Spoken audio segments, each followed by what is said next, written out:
प्यारे बच्चों, आज हम अपना 5वां पाठ कैसे चलेगी और ये कविता है। और इस कविता के जो लेखक हैं द्वारिका प्रसाद महेश्वरी जी। तो ये बच्चों को पेड़ों के प्रति जागरूक बनाने के लिए कवि ने अपनी कविता लिखी। तो कवि का क्या काम होता है? वह लोगों को जागरूक करता है। जो बात वो महसूस करता है वह कविता के माध्यम से लिखता है। वह चाहता है कि जब लोग उसकी कविता पढ़ें तो उसकी बात को समझने की कोशिश करें। तो इसमें कवि जो हम कहते हैं पेड़ों के महत्व के बारे में सबको बताना चाहता है, खासकर बच्चों। तो इसलिए हमने ये कविता को अपने पाठ्य पुस्तक में शामिल किया है। और इसमें जो कवि है पेड़ों का महत्व बताता है कि हम लोग पेड़ों का महत्व समझ नहीं पा रहे। इसके पीछे हम ये नहीं कह सकते हमें इनके बारे में नहीं पता है। पेड़ जो है वह प्रकृति का अनमोल उपहार है। लेकिन ये सब भी जानते हुए भी मनुष्य पेड़ों की सुरक्षा और उनका महत्व हमेशा नज़रअंदाज करता रहता है। तो पेड़ों से हमें क्या क्या मिलता है? तो हमें पेड़ों से लगभग हर चीज़ मिलती है जिसके बिना हम नहीं रह सकते। सबसे पहले वायु की बात करते हैं। ऑक्सीजन पेड़ ही बनाते हैं। इस दुनिया में जितनी भी ऑक्सीजन है सब पेड़ों द्वारा ही बनाई गई। और ये 1-2 साल में नहीं बनी है, 1 करोड़ों साल में पेड़ों ने ऑक्सीजन बनाई है। और क्या मिलता है? हमें छाया मिलती है, फल फूल मिलते हैं, लकड़ी मिलती है और दवाइयाँ भी मिलती हैं। तो इसके अंदर हमें पेड़ से लगभग हर चीज़ मिलती है जो हमें या मनुष्यों को और भी जो जीवन वाले और प्राणी जो हैं उन सबको मिलती है। और पेड़ों को काटना नहीं चाहिए। एक मनुष्य ही है जो सबसे ज़्यादा पेड़ों को नुकसान पहुंचाता है। कैसे? उन्हें काट कर। और मनुष्य पेड़ों को काट करके उनको नुकसान पहुंचाता है। ये अच्छी बात नहीं। हमें कभी भी पेड़ों को नहीं काटना चाहिए और बल्कि हमें अधिक से अधिक पेड़ लगाना चाहिए। और पेड़ तो परोपकारी होता है। क्यों परोपकारी पेड़ को कहा जाता है? क्योंकि वो अपना फल खुद नहीं खाता, अपनी छाया और धूप में खड़े रह करके हमें छाया देता है, फल फूल देता है, दवाइयाँ देता है। ऑक्सीजन जिसे हम भूल रहे हैं, ऑक्सीजन भी तो पेड़ ही देता है। अभी कुछ दिन पहले देश में ऑक्सीजन के लिए हाहाकार मचा था। लोग सिलेंडरों के लिए दौड़ रहे थे और हम बड़ी जल्दी ये बातें भूल जाते हैं कि ऑक्सीजन के बिना तो हम कुछ क्षण भी जिंदा नहीं रह सकते। तो ये सब कहाँ से आया? सब पेड़ देते हैं। और हम क्या करते हैं? हम अभी उतने जागरूक नहीं हैं। इसलिए कवि ने जो कविता लिखी है बच्चों को जागरूक करने के लिए, केवल बच्चों को नहीं, जो इसे पढ़े। जो कवि जो होता है कविता लिखता है वो चाहता है जितने भी उसके इस कविता को पढ़ने वाले हों या सुनने वाले हों, श्रोता जो हों, वो सब इस बात को समझें और हमें अधिक से अधिक पेड़ लगाने चाहिए। वर्षा ऋतु में तो इसका और भी महत्व बढ़ जाता है। तो इस पेड़ का महत्व हम समझ गए हैं। अब हम इतने नासमझ नहीं हैं कि हम नहीं जानते कि पेड़ क्यों लगाए। अभी 25 करोड़ हमारे राज्य में पेड़ लगाया जा रहा है। सरकार ने लक्ष्य रखा है कि इस साल 25 करोड़ वर्षा ऋतु में उत्तर प्रदेश में पेड़ लगाए गए। तो क्यों? ये भी तो महत्व की चीज़ है। लोगों को इसीलिए जागरूक किया जा रहा है कि आज लोग पेड़ का महत्व नहीं समझ रहे। और पेड़ को कभी भी काटना या नुकसान नहीं पहुंचाना चाहिए। पेड़ को केवल हमें कुछ सालों तक ही देखभाल की ज़रूरत होती है, जब वो छोटा होता।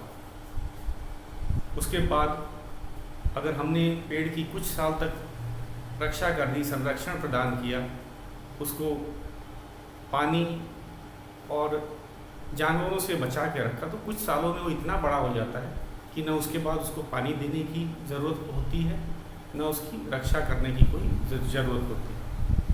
तो हमें खासकर वर्षा ऋतु में आपको भी पेड़ लगाना चाहिए। तो इस कविता को पढ़ने के बाद आप ज़रूर संकल्प करिएगा कि आप एक पेड़ अवश्य लगाएंगे। तो मैं कविता पढ़ता हूँ।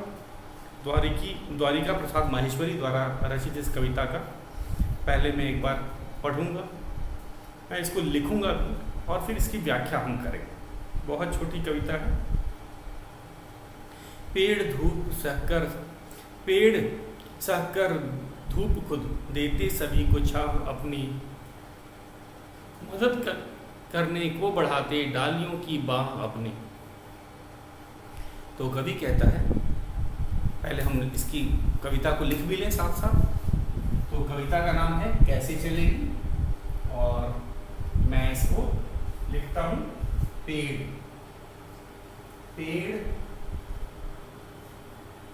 सहकर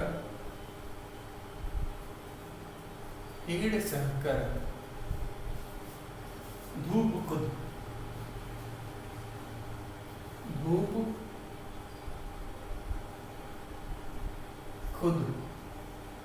खुद का अर्थ है स्वयं, देते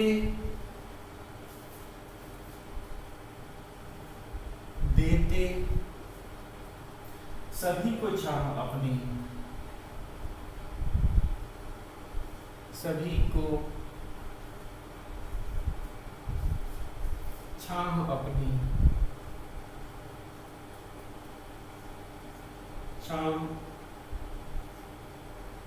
अपनी,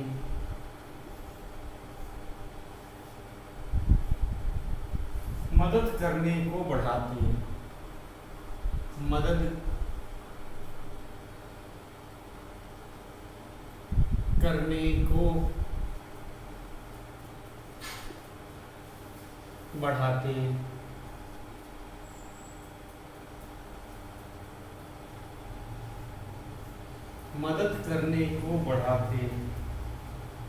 डालियों सी बाह अपनी,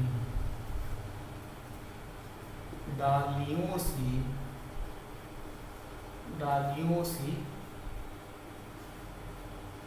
बाह अपनी,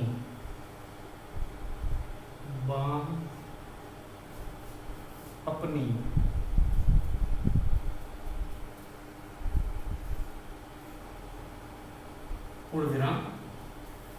एक और दूसरा भी लिख लेते हैं, फिर इसकी व्याख्या हम करेंगे।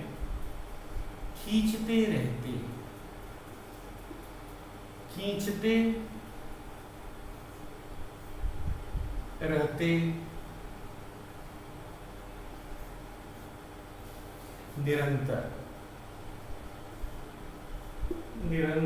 निरंतर का अर्थ होता है लगातार। निरंतर का क्या अर्थ होता है? लगातार।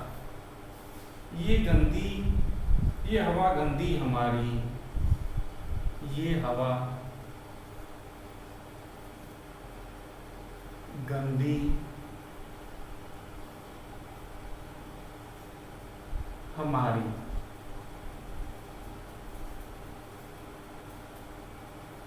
फिर है हमें,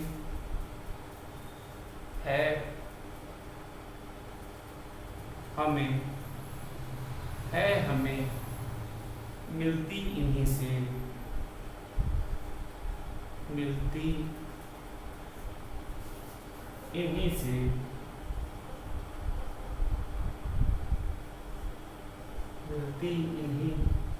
से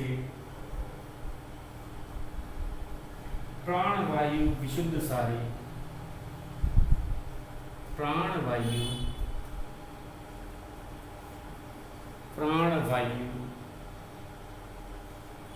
ऑक्सीजन को ही प्राणवायु कहा जाता है। विशुद्ध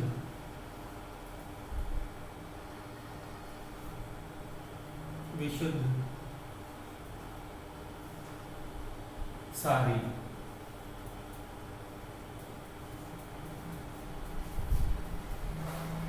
हाँ। तो बच्चों, तो इसका पहले हमने इसे लिखा, इसको जरा समझ लेते हैं। पेड़ दिख भी रही है आपको कविता, और मैं भी दिख रहा हूँ।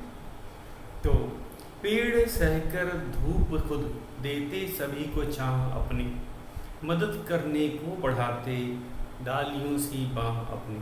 तो इसमें कवि क्या कहता है कि पेड़ जो होते हैं, हमने सबने देखा है, सच्चाई भी है इसमें, हमने अनुभव किया है कि पेड़ जो है वो खुद धूप में खड़े रहते हैं और उसके नीचे शीतलता मिलती है। पेड़ के नीचे क्या होती है? शीतलता होती है, शीतल छाया होती है।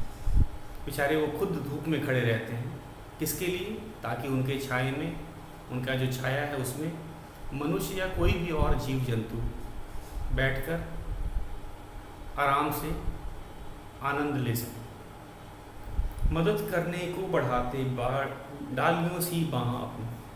तो पेड़ पौधे हैं, उनकी डालियाँ जो बढ़ती हैं तो लगता है, आपने देखा होगा जब उनकी डालियाँ बढ़ती हैं तो छाया भी बढ़ती जाती है। पहले पेड़ छोटा होता है, उसके बाद जैसे जैसे पेड़ बड़ा होता है उसकी डालियाँ पहले से ज़्यादा हो जाती हैं और वो बहुत जगह घेरने लगती हैं, उनका छाया भी बढ़ता जाता है। तो एक तरह से देखा जाए तो जो डालियाँ क्यों बढ़ाई जा रही है, पेड़ अपनी डालियों को क्यों बढ़ाता है?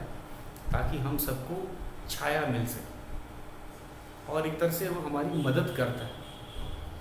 लोग छाया की कीमत नहीं समझते हैं, उनको लगता है छाया तो ऐसे ही। अगर किसी खुले जगह में अगर पेड़ ना लगा करके किसी छत को बनाने लगे, आपने देखा होगा एस्बेस्टस शीट होता है या मेटल की शीट से आजकल शेड बनाए जाते हैं, चाहे वो रेलवे स्टेशन का हो, असेंबली हॉल का ग्राउंड हो, तो उसके ऊपर हम लोग छाया के लिए लाखों रुपए खर्च करते हैं, लेकिन वो छाया बहुत गर्म होती है, क्योंकि ऊपर अगर मेटल की शीट हो और एस्बेस्टस का सीमेंट की अगर चादर लगी हो तो नीचे बहुत गर्मी लगती है। एक तो उसमें पैसा भी लगा और उसमें गर्मी बहुत लगती है। क्यों? क्योंकि सीमेंट गर्म हो जाता है, मेटल गर्म हो जाता है। लेकिन पेड़ की जो छाया होती है, अगर पेड़ के नीचे बैठा जाए तो पेड़ के नीचे की जो छाया होती है ठंडी होती है, क्योंकि पेड़ की पत्तियां गर्म नहीं होती, उनके ऊपर धूप पड़ता है तो वो गर्म नहीं होती है, क्योंकि उसमें से पानी उड़ता है। आपने पढ़ा है क्लास में, स्टोमेटा वाला पढ़ा था ना आपने, कि टाइनी पोर्स होते हैं जो पत्तियों में छोटे छोटे छेद होते हैं, जिसे आप स्टोमेटा बोलते हैं, ईवीएस में पढ़ाया है सर ने, और उससे पानी उड़ता है, पानी उड़ने से ठंडक होती है। तो इस कारण जो पेड़ की छाया होती है वो ठंडक भरी होती है। इसीलिए सारे जानवर इसलिए पेड़ के नीचे बैठते हैं, मनुष्य भी बैठते हैं, क्योंकि जो पेड़ की जो ठंडक छाया होती है सबको अच्छी लगती है। तो ये बात किसने बताई? कवि ने। बेचारे खुद पेड़ धूप में रहते हैं, धूप को सहते हैं। गर्मी के दिन आपने देखा है पेड़ धूप सहते हुए हम लोगों को छाया देते हैं। उनकी जो डालियां हैं जैसे मदद करने के लिए आँख बढ़ाते हैं, ठीक उसी तरह वो करते हैं। जैसे कि छोटा बच्चा जो होता है, छोटे बच्चे को मदद करने के लिए उनके माता पिता हाथ बढ़ाकर उसे गोद में उठा लेते हैं, उसको सहारा देते हैं।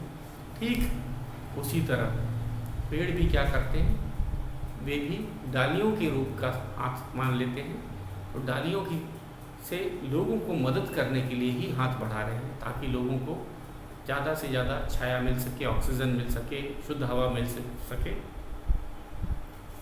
दूसरा है हमारा, खींचते रहते निरंतर ये हवा गंदी हमारी, हैं हमें मिलती इन्हीं से प्राण वायु विशुद्ध सारी। तो इसमें हमने ये देखा है, पेड़, कभी कहता है जो पेड़ है वो हमारी गंदी हवा क्या होती है? Carbon dioxide. जब हम सांस छोड़ते हैं उसमें कार्बन डाइऑक्साइड होता है, और जब सांस लेते हैं तो उसमें ऑक्सीजन ज़्यादा होता है, लेकिन जब सांस छोड़ते हैं तो उसमें कार्बन डाइऑक्साइड होता है। तो कार्बन डाइऑक्साइड हमें नहीं चाहिए, हमारे शरीर को या किसी भी जीव को कार्बन डाइऑक्साइड नहीं चाहिए। तो पेड़ उसको सोख लेते हैं। फोटोसिंथेसिस में आपने पढ़ा होगा कि जो पेड़ है वो कार्बन डाइऑक्साइड को सोख लेते हैं। उनके पेड़ पत्तियों में छोटे छोटे छेद होते हैं जिसे हम स्टोमेटा बोलते हैं, और वहीं से वे कार्बन डाइऑक्साइड को सोख लेते हैं, अपने अंदर समा लेते हैं। तो एक तरह से कही जाए कि हमारी जो गंदी हवा है कार्बन डाइऑक्साइड, उसको कौन सोख लेता है? सोखना का अर्थ होता है अपने में खींच लेना, पेड़ पौधे करते हैं।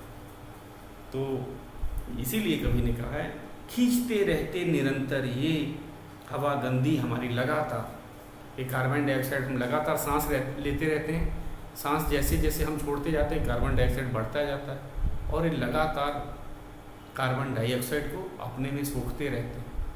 अगर मान लो, अगर सोच लो दुनिया के सारे पेड़ गायब हो जाएं, तो धरती पे कार्बन डाइऑक्साइड बढ़ता जाएगा, कार्बन डाइऑक्साइड बढ़ता जाएगा, जिसे कि हम गंदी हवा कह रहे हैं। इस पार्ट में जो गंदी हवा जो है किसके लिए कहा गया है? Carbon dioxide. और प्राणवायु जो है, जो शुद्ध हवा होती है जिसमें ऑक्सीजन रहती है, उसको ऑक्सीजन को प्राणवायु कहा गया। दोनों को हम अंतर समझ लेते हैं। गंदी हवा कार्बन डाइऑक्साइड को कहा गया है और शुद्ध हवा को, ऑक्सीजन वाली हवा को प्राणवायु कहा गया है।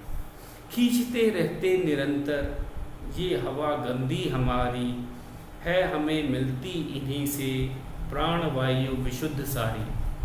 तो कवि कहता है कि ये लगातार हमारी गंदी हवा खींचते हैं, लगातार ये कार्बन डाइऑक्साइड को खींचते रहते हैं, और इन्हीं से हमें, इन्हीं का यहाँ पे है सभी पेड़ों से, इन्हीं से हमें प्राणवायु विशुद्ध सारी, जितनी भी दुनिया में प्राणवायु है, ऑक्सीजन है, सब पेड़ों का ही दिया हुआ। तो एक तरह से हम क्यों जिंदा है? क्योंकि हम पेड़ों का दिया गया ऑक्सीजन सांस के रूप में ले रहे हैं। तो प्राणवायु ऑक्सीजन को कहा गया है, और दुनिया की सारी हवा पेड़ों द्वारा ही बनाई गई, एक दिन में नहीं बनी है, करोड़ों साल लगे हैं।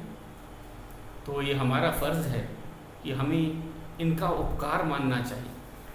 अगर ये ऑक्सीजन पेड़ पौधे नहीं बनाते तो आज हम जीवित न होते। तो हमें एक तरह से पेड़ पौधों का उपकार मानना चाहिए कि उनकी बनाई जो ऑक्सीजन है, करोड़ों साल से उन्होंने बनाया है, उसी पे हम सांस लेते हैं। तो ये हमें तो उनका आभार मानना चाहिए।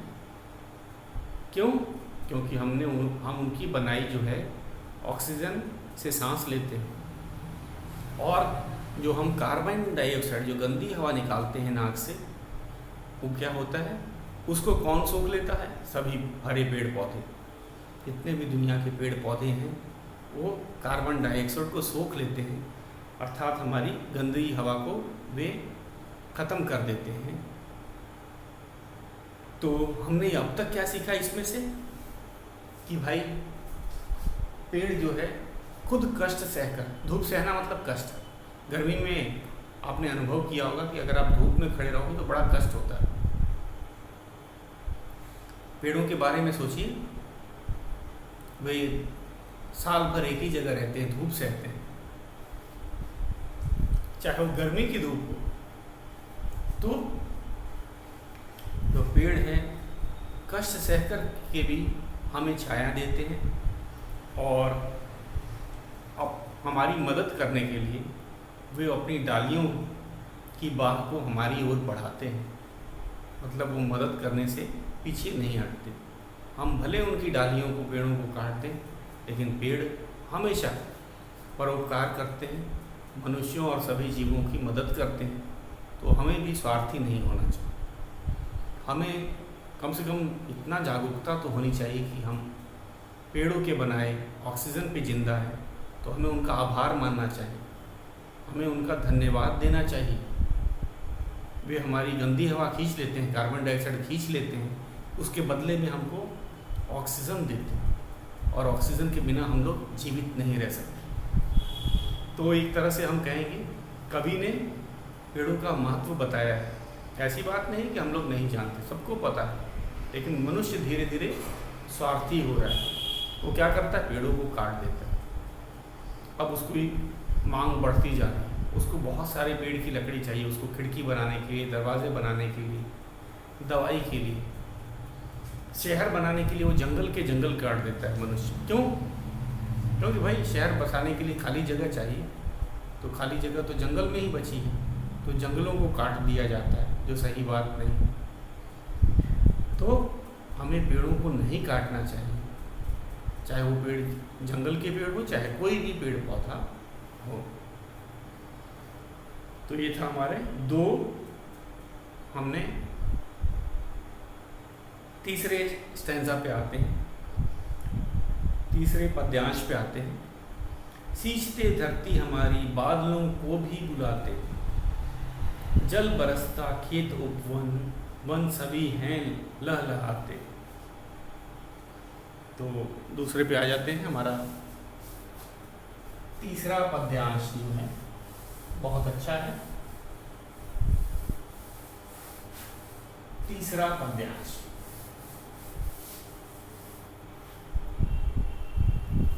तो मैं लिखता हूं। तीसरा है, सींचते धरती हमारी,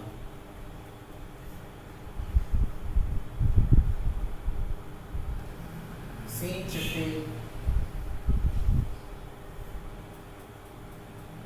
सींचते बुद्धि है, सींचते धरती हमारी,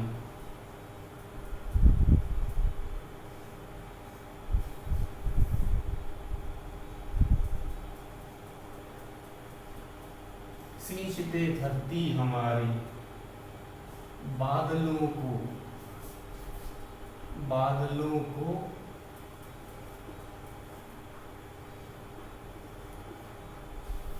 भी बुलाते,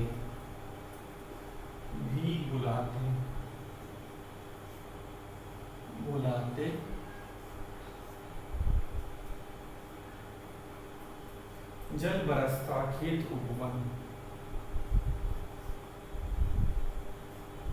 जल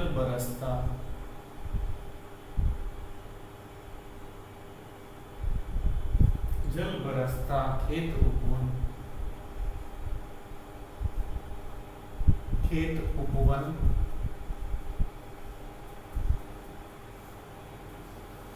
वन सभी हैं लहलहाते, वन सभी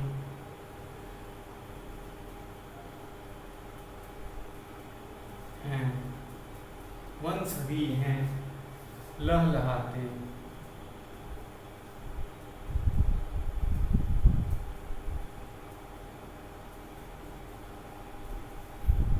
पूर्ण विराम। जाएं इनको काटते ही, जाएं,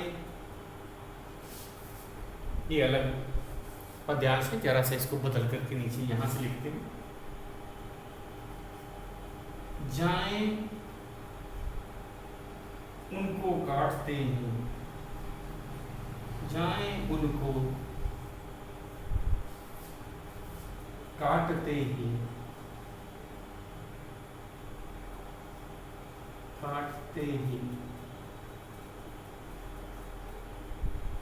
तो मिलेगी,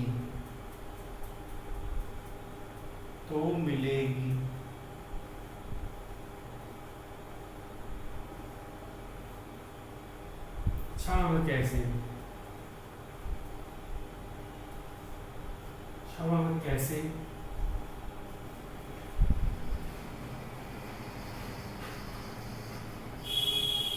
फिर है मदद करने को बढ़ेगी, मदद करने को,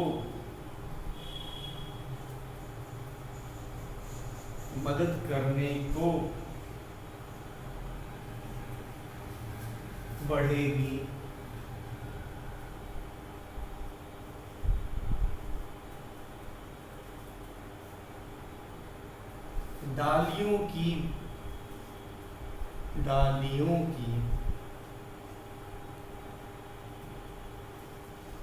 डालियों सी बाँ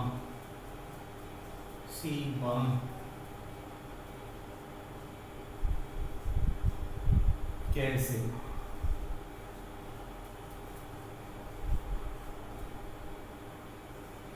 हाँ तो चलते हैं इसकी व्याख्या एक बार फिर से देखते हैं। सींचते धरती हमारी बादलों को भी बुलाते, जल बरसता खेत उपवन, वन सभी हैं लहलहाते। तो पेड़, बच्चों को ये बात आपको शायद नहीं पता हो कि जो पेड़ होते हैं वो बादलों को आकर्षित करते हैं, खींचते हैं। कैसे खींच लेते हैं? असल में क्या होता है, जब पेड़ों से जो पत्तों से जो पानी उड़ता है वो वातावरण को ठंडा करता है। हमने बताया था स्टोमेटा में से पानी निकलता है तो ठंडक होती है, इवापोरेशन से ठंडक होती है और ठंडक से जो बादल बनते हैं। तो पेड़ अगर नहीं रहेंगे तो बादल भी नहीं बनेंगे, बादलों को वो आकर्षित नहीं करेगा, बादलों को ठंडा नहीं करेगा। अगर बादल ठंडे नहीं होंगे तो बरसेंगे नहीं। ठंडा होने को कंडेंसेशन आपको बताया गया था। तो एक तरह से लोगों को ये बात पता नहीं होती कि अगर पेड़ नहीं होंगे तो वर्षा भी नहीं होगी। क्यों? क्योंकि पेड़ों के कारण ही बादल आकर्षित होते हैं, ठंडे होते हैं और उनसे पानी बरसता है। ये छोटी सी बात लोगों को समझ नहीं आ रही। तो सींचते धरती हमारी बादलों को भी बुलाती। तो इनका काम होता है बादलों को बुलाना और धरती को सींचना मतलब पानी देना। जब वर्षा होता है तो आपने देखा है कि हर जगह जल बरसता है, चाहे वो खेत हो, उपवन, क्या बगीचे को उपवन कहा जाता है, किसान का खेत हो, बगीचा हो, जंगल हो, सभी है लहराते। वर्षा पड़ने पे सभी खुश हो जाते हैं, सब लहराने लगते हैं, चाहे वो खेत हो, उपवन, बगीचा हो या जंगल हो। सब जगह बारिश पड़ती है और सभी पेड़ पौधे लहराने लगते हैं, खुशी से झूमने लगते हैं। लहलहाते मतलब खुशी से झूम उठना। तो ये सब हमें जानकारी हमें होनी चाहिए कि अगर दुनिया से सारे पेड़ काट दिए जाएं तो वर्षा थोड़ी ना हो। इसीलिए जहाँ पेड़ कम होते हैं वहाँ वर्षा भी कम होती है। राजस्थान में पेड़ कम होते हैं, वहाँ वर्षा भी कम होती है। कारण क्योंकि जो पेड़ है उनसे ही बादल आकर्षित होते हैं, ठंडे होते हैं। जब बादल ठंडे होते हैं तभी पानी बरसता है। तो ये बात हमें भी सोचना चाहिए, ध्यान में रखना चाहिए। जाएं इनको काटते ही तो मिलेगी छां कैसे।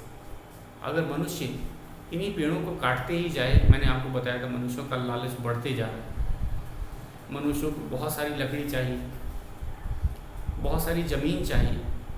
तो लकड़ी के लिए, शहर बनाने के लिए ज़मीन चाहिए, सड़कों के लिए ज़मीन चाहिए, स्कूलों के लिए, बाज़ारों के लिए ज़मीन चाहिए। तो ज़मीन कहाँ से आएगी? जंगलों को काटा जाता है। खेत बनाने के लिए ज़मीन चाहिए तो खेतों के लिए भी जंगलों को काटा जाता है। और इसी तरह से अगर हम काटते रहें तो यही हमें चेतावनी दे रहा है कि जाएं उनको काटते ही तो मिलेगी छां कैसे। अगर हम इसी तरह स्वार्थी होकर के पेड़ काटते जाएंगे तो हमें छाया भी नहीं मिलेगी, हमें छाया भी नसीब नहीं होगी। मदद करने को बढ़ेंगी डालियों सी बाँह कैसे। जब पेड़ ही नहीं रहेगी तो डालियाँ कहाँ से आएंगी हमें मदद करने के लिए। जो डालियों की जो बाँह होती है वो हमारी मदद के लिए कैसे आ पाएंगी अगर हम पेड़ को ही काट देंगे। अरे पेड़ पे ही डालियाँ होती है, अगर पेड़ काट दिया तो डालियाँ भी तो ख़त्म हो जाएंगी। तो ये कविता के माध्यम से हमें यही बात कवि बताना चाहता है कि पेड़ों के कारण ही धरती की सिंचाई होती है। कैसे? क्योंकि ये बादलों को बुलाते हैं, बादलों को आकर्षित करते हैं और बादल जब आकर्षित होते हैं, ठंडे होते हैं तो वर्षा होती है, पानी बरसता है। तो और पानी बरसता है तो चाहे वो खेत हो, किसान का खेत हो, बच्चों के बगीचे हों या जंगल हो, सभी खुशी से लहलहाने लगते हैं। अगर हम इन्हें काटते जाएं तो क्या हमें छाया मिल सकती है? नहीं मिलेगी। तो साधारण सी बात है, अगर हम पेड़ों को काटते जाएंगे तो क्या हमें छाया मिलेगी? नहीं। और फिर जैसे कवि ने कहा था कि ये मदद करने के लिए अपनी बाँह फैलाते हैं, बढ़ाते हैं जैसे कि, लेकिन अगर हम पेड़ों को ही काट देंगे तो बेचारे वो हमारी मदद कैसे कर पाएंगे। अपनी बाँह, डालियों रूपी बाँह को फैला करके मनुष्यों की मदद कैसे कर पाएंगे। तो ये सब कवि जो है, कवि अपने कविता के माध्यम से हमको पेड़ों का महत्व बता रहा है, हमको जागरूक कर रहा है कि हम ज़्यादा से ज़्यादा पेड़ लगाएं और पेड़ों को ना काटें। तो इसे आज आप फिर पढ़ेंगे। आज का यही गृह कार्य अभी पूरा नहीं हुआ है, हमारी कविता अभी बची हुई है, तो हम इसे कल पूरा करेंगे। आपको एक कविता लिख करके इसका एक चित्र बनाना है, यही आज का गृह कार्य है। तो आज के लिए बस इतना ही।